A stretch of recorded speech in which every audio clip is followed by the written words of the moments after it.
I've picked out 10 PlayStation 2 games that changed my life, and I think they changed yours too. Let's take a look.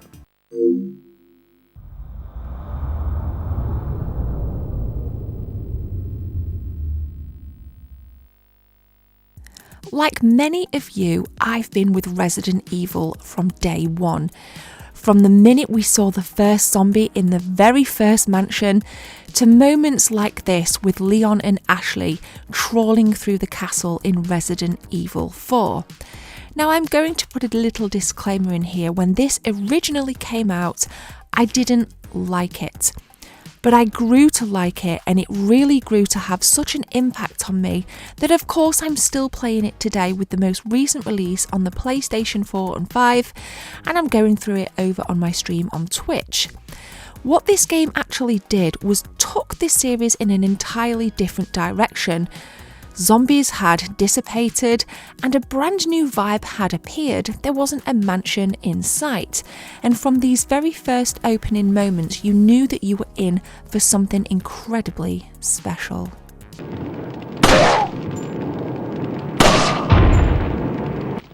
Resident Evil 4 did so much right.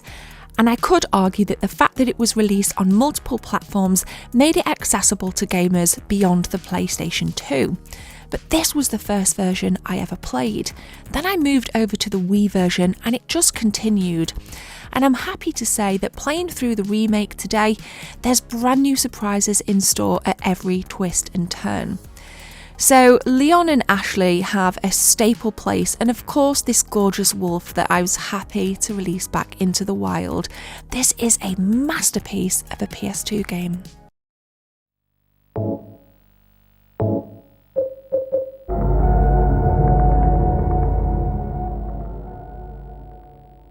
Sticking with the horror theme, Silent Hill 2. James Sunderland from this very opening scene.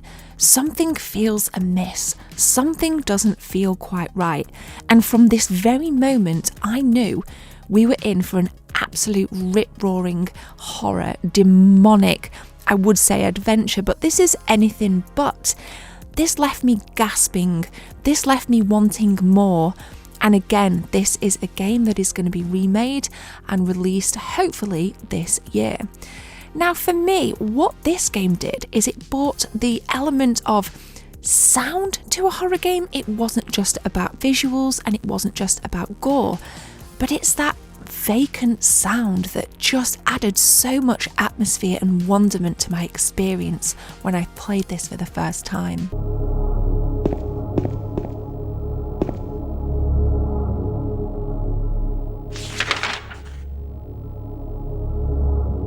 I mean, you heard it right there. The stomping of James's footsteps, the eerie sound effects in the background, the rustling of the paper on the map. I mean, right in the very beginning, we didn't actually see much, but I was scared and I wanted to play more. So I did. And out of the entire Silent Hill franchise, for me, this has been the most prominent. This has been the best experience, and my brother really loves this game as well, and we often talk about it today. He does have a copy. I gave him a PS2 many years ago, and he too enjoys it. But it's when you really start to get into the town and you see this weird walking shadow for the very first time that again you just feel intrigued. And in a typical horror fashion, we follow the blood patterns.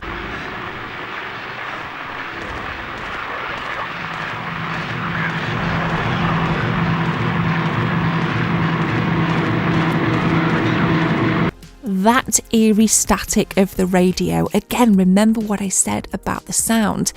And then we see this thing for the very first time. These are moments in my gaming CV that I just treasure. And I can play this game and go back to it over and over again and never get bored. And I'll be honest with you, I'll probably forget what I need to do. I needed to check the controls to remember how to hit this weird undead demon, whatever it is. I killed it. So Silent Hill 2, it's a masterpiece for me, but my question to you is it a masterpiece for you? two very prominent horror games in the first half there. For me, very different vibes in both. Of course, Silent Hill has always been about what you can't see, more about what you kind of can see with the Resident Evil, but that's absolutely fine because in my opinion, no other horror franchises have come close to emulating the vibe of both Resident Evil and Silent Hill. I'm questioning whether Grand Theft Auto 3 actually needs bigging up. Does it really need an introduction? Probably not. This was the first 3D Grand Theft Auto game, and this came out close to the PlayStation 2 launch. Now allow me to set the scene for you. I was at university, I had no money, I had no job. I had a very small student loan. And in my bank at the time, I probably had enough to buy a first-hand PlayStation 2 with this game. This would have been my first PlayStation 2. And I stood in Dixon's in Nottingham, and I questioned, do I take out credit that I can't afford, or do I spend my last couple of £100 on getting this PlayStation 2 and Grand Theft Auto 3? I remember the guys in there had said that they'd actually acquired a copy of Grand Theft Auto 3 the night before and they'd stayed up till the early hours, which definitely tempted me more. I'm happy to say that I spent my last few £100 on a PlayStation 2, not knowing where I was going to find rent from or going to buy food, or just basically live or buy my ecstasy back in the day. Did I regret it? Absolutely not.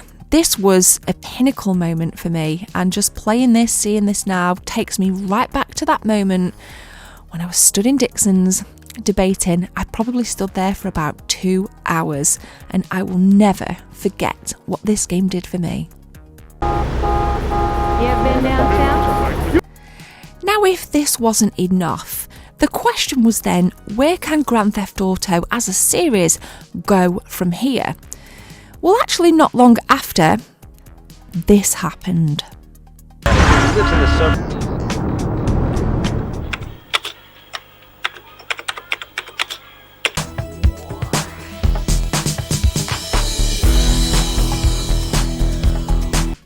Oh my goodness, as if the experience couldn't get any better, we were rewound back into the 1980s with the Hawaiian shirt dripping off the back of Tommy Vercetti, driving through the streets of Vice City to classic tunes like Kim Wilde's Kids in America.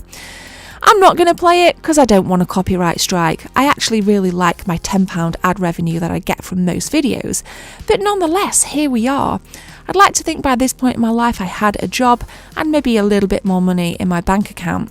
But it didn't matter because if I didn't, I was immersed into Ocean View and the likes of the streets of GTA Vice City for days and days and days.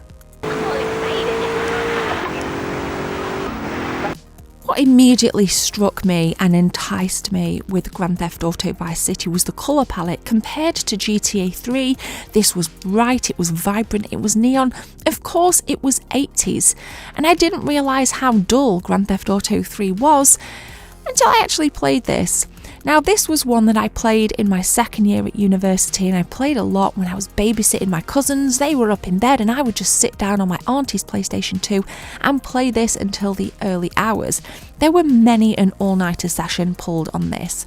When I go back to it now, it does feel a little bit clunky, but of course it doesn't matter because the nostalgia package, the nostalgia boost, will always be prevalent.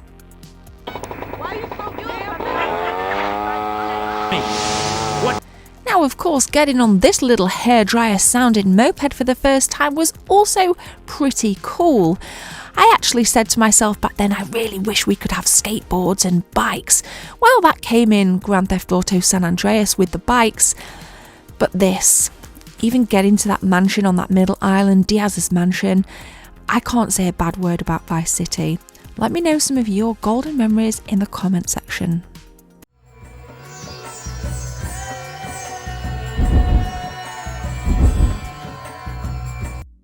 Boy, did I spend hours upon hours with Prince of Persia Sands of Time. And what I think the lure was for me initially, it felt a little bit Tomb Raider-y. I mean, check out this kill move here. The first time you're able to scale an enemy, dive behind their back and just kill them. This game had so much cool action that kept me gripped from start to finish. And of course, there's that Tomb Raider element, like I've already said, with the scaling of walls, jumping and such like. I really like these cool cinematic edges to the game as well, where you come across an enemy, the camera will zoom in, then back out. I mean, it's absolutely got so much charm. If you haven't played this game, I would highly suggest you play it in 2023. In fact, there's an entire trilogy on the PlayStation 2 that you can dive into if you're an awesome Prince of Persia fan.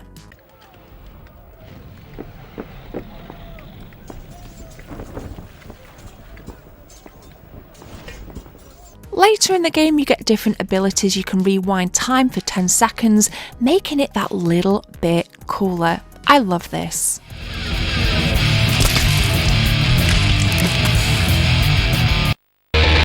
Tony Hawk's 3, the first Tony Hawk's Pro Skater game to hit the PlayStation 2. I was really looking forward to this. I was in my first year of university. I continually went into Game and Victoria Centre in Nottingham to literally look at the pre-order case, to check out the screenshots on the back. Of course, smartphones weren't a thing back then, so my only access to the internet was to go into university and very slowly feel the vibes of the almost dial-up internet to be able to look at previews of this game.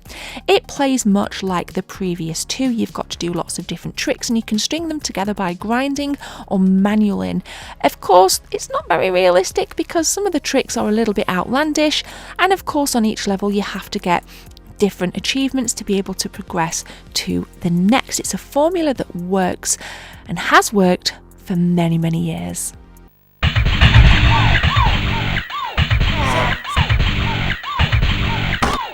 Of course, another thing that kept me going back to this for more was the amazing soundtrack, which unfortunately I cannot play because, again, I need my £10 ad revenue. So this is like a mint game, and I'll admit I was a little bit rusty when I was recording this footage. As you can see, I was really struggling to rejuvenate my Tony Hawk's Pro Skater muscle memory, but I think this is one that I'm going to spend lots more time with this year. It's a real nostalgia pump for me, and I know it's a nostalgia pump for many of you. Capital City Mall is the scene of a deadly siege this afternoon. Gonna put a little warning out here. State of Emergency is an incredibly brutal game. It's quite mindless in that you have to score points by going around smashing windows and taking out the police. There's a bit of a whatever's going on here. It's completely chaos, hence the name State of Emergency. But I really got into this, and what for me I found was that it was just quite mindless. And back in the day, if you didn't want to play a game that had a specific objective and lots of side quests, for me, State of Emergency was something that you could just pick up and play at any point. So it did have that kind of stress relieving impact for me. Aside from the mindless, cathartic, Rockstar-esque violence, what I really liked about this game was I thought it was way ahead of its time in terms of graphics. I mean, it does look really good by today's standards. I'm running this on original hardware, captured through an Elgato HD60. It plays really smooth. And of course, if you look at the character, maybe this was a little bit of foreshadowing for the upcoming Vice City. Of course, aside from the colour, it looks a lot like Tommy Vercetti, the colour of shirts. Nothing like Tommy Vercetti's in terms of colour, but it definitely, if we change it to a little bit of a green, it will be Tommy Vercetti. I love this game, and I would strongly suggest that you guys snag yourselves a copy. It's pretty cheap. As with all of these games in today's episode, you can get them really cheaply at your local retro game store or CEX. Bag yourselves a bit of mindless fun for a couple of quid.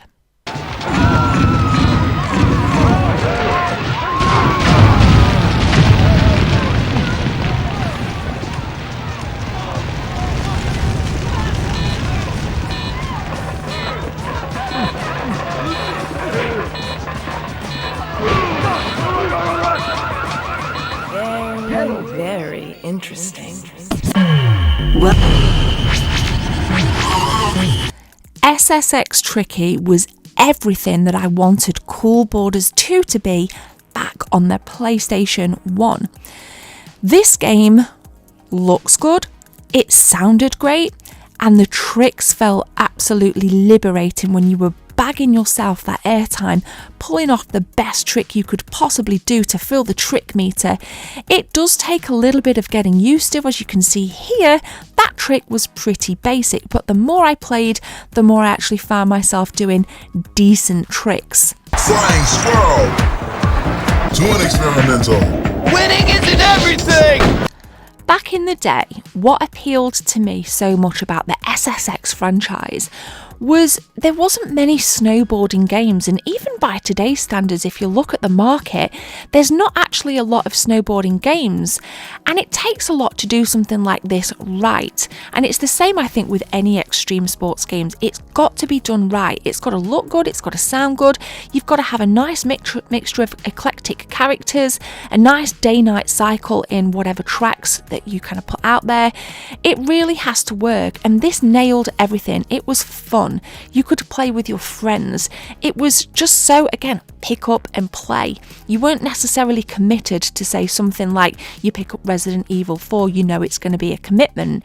This was just, again, a little bit like State of Emergency. It was cathartic, it was cool, and it still is awesome by 2023 standards. Backside 180!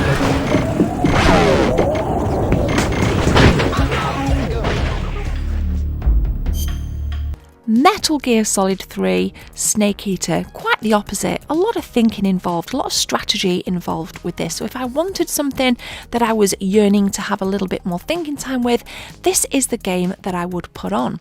This was the second PlayStation 2 game that I ever owned, and I felt very proud, having not had a lot of money back then, that I was able to buy this when it came out. I think I actually got it from a pre-order from Game.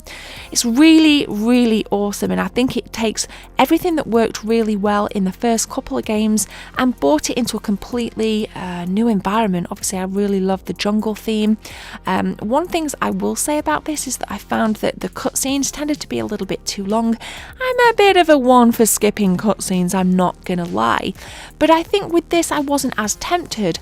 I don't know why. Maybe it was the script writing, maybe it was the character cohesion that really kept me glued as I cycled through this. I played this game, I was in between jobs, so I had a lot of time on my hands, so it actually got me through some quite dark times, and I will admit that going back to it today just puts a massive smile on my face. It takes me back to a place where I knew it helped me to cope. It is a visual masterpiece, of course. If you take a look at the gameplay, some of which I recorded myself, like here, the previous clip, of course, I didn't. Why I did that for this video, I wanted to show more than just the beginning areas of this game, because it does vary in its environments. Of course, you've got jungle, there's desert, going into kind of snowy areas. You can, of course, change your camouflage to suit the environment that you are in, which is really cool. In fact, you'll see later that you get this weird Union Jack camouflage, which I don't know if anybody actually played through, but I remember that it did make me chuckle back in the day, being able to actually have, you know, different country camouflage on your face. In fact, you'll see it right here. It tickled me. So this is Metal Gear Solid 3 Snake Eater. Final Fantasy X, I didn't record any of my own footage. This is the only game on this list that I actually used different footage for in its entirety. So go and subscribe to John God Games. I want to get that out there. Amazing gameplay. But Final Fantasy X was my first real experience of an RPG. Obviously, this being turn-based, this took so much of my time at my second year of university. Both myself and one of my best friends at the time, Christian, played through this together, and we were having a competition as to who could complete it first. I actually think he won. I find this is a really nice entry game if you're a little bit frightened of turn-based RPGs. That's because the menus I found to be incredibly easy to navigate. I thought the bosses were quite well balanced with the level of the characters for the time, and I actually love the characters. Of course, we've got Yuna with it, there's Tidus, as you can see, Auron, Blitzball. I mean, let's not take away how amazing playing Blitzball was. This game does everything right for me, and I've said that it's my favourite Final Fantasy game of all time, above 7. I want to know, what is your favourite Final Fantasy game, guys? Please drop me a comment and we'll head back to the Lady Loft for some final words. So those 10 PlayStation 2 games really resonate with me. This was very hard to narrow down and pick out 10. I could have easily have picked out 25. And for me, when I was recording the footage, I could take my mind back to the likes of Dixon's as I was waiting and debating on how I was going to acquire Grand Theft Auto 3 with the PlayStation 2 model credit, or buying outright and absolutely rinsing myself in my student loan. I mean, those were the days. But those days I just felt so happy, and games weren't as accessible to me back then because of funds compared to now. So I really like sharing those stories with you, and I hope you've really enjoyed this video. I'm looking forward to reading your nostalgia in the comments, so please take a little bit of time and just share some of your favourite game or your favourite games, or maybe it's a Christmas memory or a birthday memory or something you did with your siblings. Either way, want to say just thank you for watching. My name's Gemma, guys, and I'll see you in the next one on Thursday. We've got some really cool Dreamcast stuff coming, so stay tuned. Cheers.